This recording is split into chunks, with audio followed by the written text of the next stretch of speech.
Welcome to Fire Breathing Kittens, a 5th edition Dungeons & Dragons podcast. Today is a special episode because we're joining our new friend, Kosmos. Hi, Kosmos. Hello, hello. I am a monk. I am standing in at 5 foot 10 inches tall, weighing in at 180 pounds, with skin like marble and a glittery, colorful mask decorated to look like the night sky. I am the celestial body, Kosmos. All right, let's do an interview. You're a new addition to the Crayon box. What color would you be and why? Well, of course, I would have to be a glittery color as beautiful as the mask that I wear. Everything is about the performance, the art. That's what drives me, what fuels me. That's what I would bring to the table, as I bring that little bit of pizzazz. All right. Question 2 out of 15. What are your strengths? My strengths primarily lie in my physical body. I have trained my entire life to become a physical specimen and channel my fighting spirit into powers that can actually manifest themselves. At least that's what my master taught me to do. All right. What are your weaknesses? Is anybody going to be listening to this? Yes, it is an interview. I have no weaknesses. All right. Sure. Now, I do have a couple nagging injuries from my training days, but for the most part, I am able to work through them without any issue or troubles. Sounds good. Your enemies will not find out what they are here on this show. Question 4. No, edit that part out. Question 4. Kosmos, where did you grow up? That is a mystery for the ages now, isn't it? Who is the man behind the mask? The world doesn't know. Only one person knows, and that is Zographos, my mentor, my master, the most important person in my life, because he made me who I am today. Definitely don't take Zographos hostage and force them to tell you where he grew up. Enemies who are listening. Don't edit that part out too. Okay, all right. Well, there's not much we can know about your past, but I can ask about your current motivations. Why do you want to join the Fire Breathing Kittens Guild, Kosmos? Yes, I was sent to sort of discover myself, to find the true power that lies within me. And a lot of my travels, I wasn't able to find what I was looking for. I saw the letter from the fire-breathing kittens asking to potentially sign up, after hearing about my various exploits, no doubt. And I thought, potentially, this, helping people, doing something good, maybe that is where I will find my sort of inner purpose, my true self, and by extension, my true power.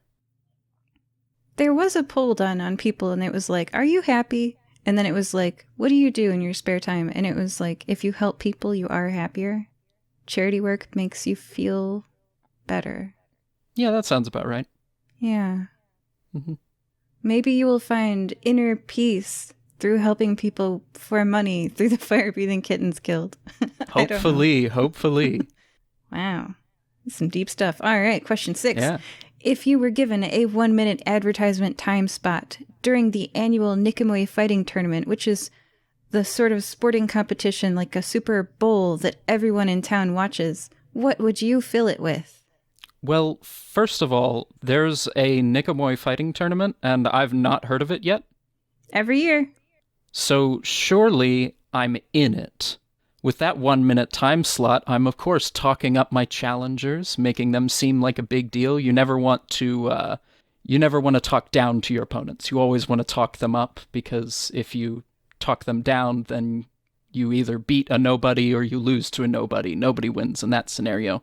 You always want to make your challengers sound tough and imposing, and so I would spend my time doing that, making my challengers sound imposing, but me sound even better. Yeah. And then the audience is like, wow, this is a contest of champions. Yeah. Yes.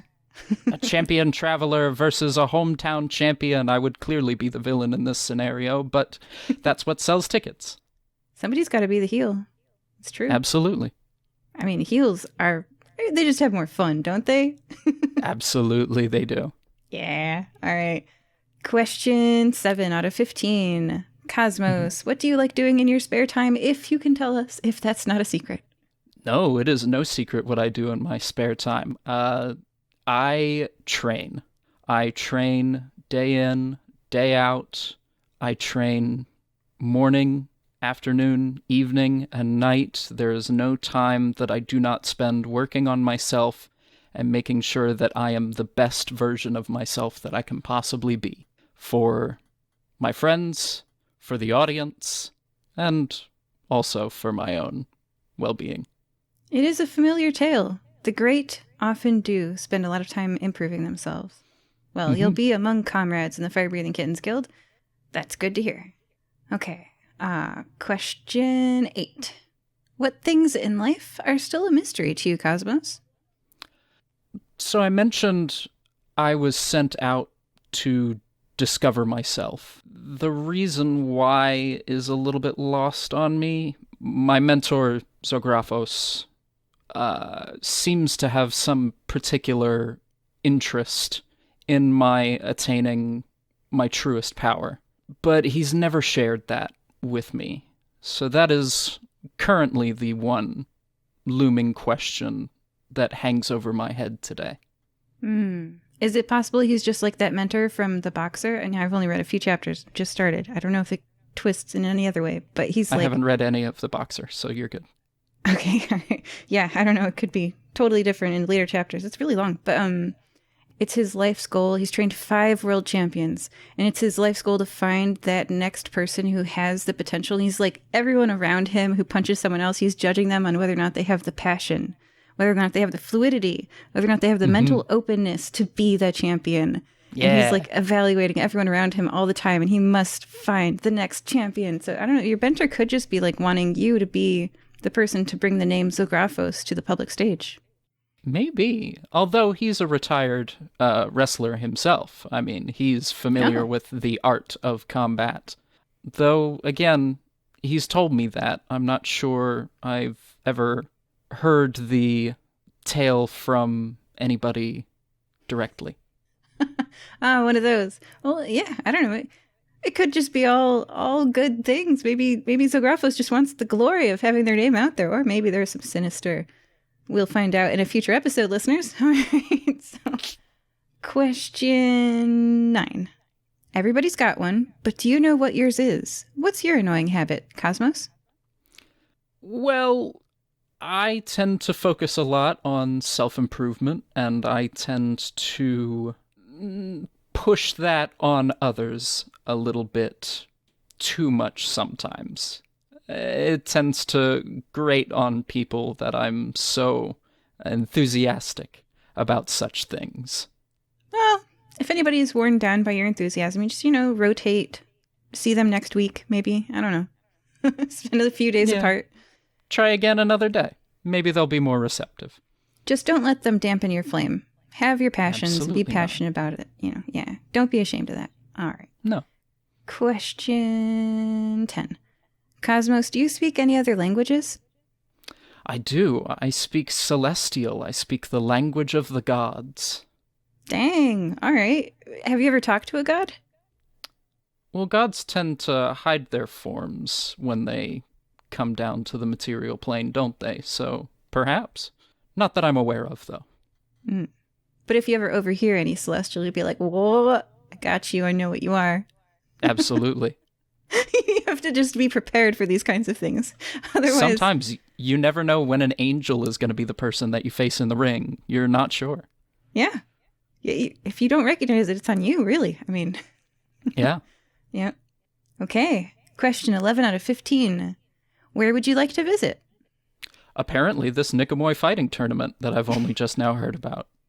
I need to see the competition. Do you know who the champion is? Like, who I would be facing if I were to enter such a tournament? In the year 49594, I believe it was Tanager Goodfellow and the other fire-breathing kittens. But you'd have to ask him. And it changes every year. And before that, I believe there was a lion tamer that had been the champion for a few years. And gosh, even the bartender Nusi is a former champion. So, I am among formidable talents. I should hope to test my mettle amongst these comrades of mine. Yeah. Okay. All right. For the listeners, if you want to hear, there's a Fight Club episode every season. Oh, is there? Yeah, in the interview, like, people don't actually ask me about that. Like, so you're the first person who's been like, yeah, putting 2 and 2 together, listeners, there's a Fight Club episode in every season. And the really cool thing about Tanager, I'll just talk up season 2021 because it was fun. In his interview, I asked him, what would you say if you had a 1-minute time spot and then when I had him in the fight tournament at the end of the season, he's like level 18. It's been like a year. Mm-hmm. Most people would have forgotten. I was like, do you have anything to say? And Tanager's player was like, he's fantastic. He was just on it. He was like, furs for orphans. And I was like, what? And he was like, I said I'd say furs for orphans. And here I am and I'm saying it. And I was like, that's a wonderful moment. Anyway. Yeah. I'll have to remember to talk up my opponents and talk up my own skills as well. Shouldn't be difficult. Yeah. So anyway, all right. Question 12. Mm-hmm. Do you like pickles? I don't know that I ever would have eaten a pickle. It's hard to fit it past the wrestling mask. Yeah. Yeah, it doesn't really fit past the little slit. And you never take the mask off, so there's just no opportunity. No, as far as anybody is aware. All right, question 13. A penguin walks through that door right now wearing a sombrero. What does it say, and why is it here? Penguin in a sombrero, that's probably a fan that recognized me. I would assume that he's coming in to ask for my autograph, perhaps a picture with him. Wearing a sombrero, he's probably obviously trying to be seen. Maybe he's front row tickets. That sort of thing. It might work. I mean, the illusion screens at the Nikamoi Fighting Tournament often display interesting audience members, such as penguins wearing sombreros. If you wanted to be on screen, that would be one way to do it. That is one way to do it, indeed. Second to last question, Cosmos. What would you like remembered about you? Oh, man. I think at this point in my life, I don't know what I'd like to be remembered for, only that I would like to be remembered. I think that's why I do what I do. Doesn't matter if you're a heel or a face as long as they know your name. Absolutely. Yeah. And very last question, Cosmos. What is one message you would give to your fans? To my fans, you can overcome anything, as long as you overcome yourself. Well, you heard it here, folks. Thank you, Cosmos. Thank you. Thank you for having me. You're welcome, and we'll see you on an upcoming adventure. Goodbye. Goodbye.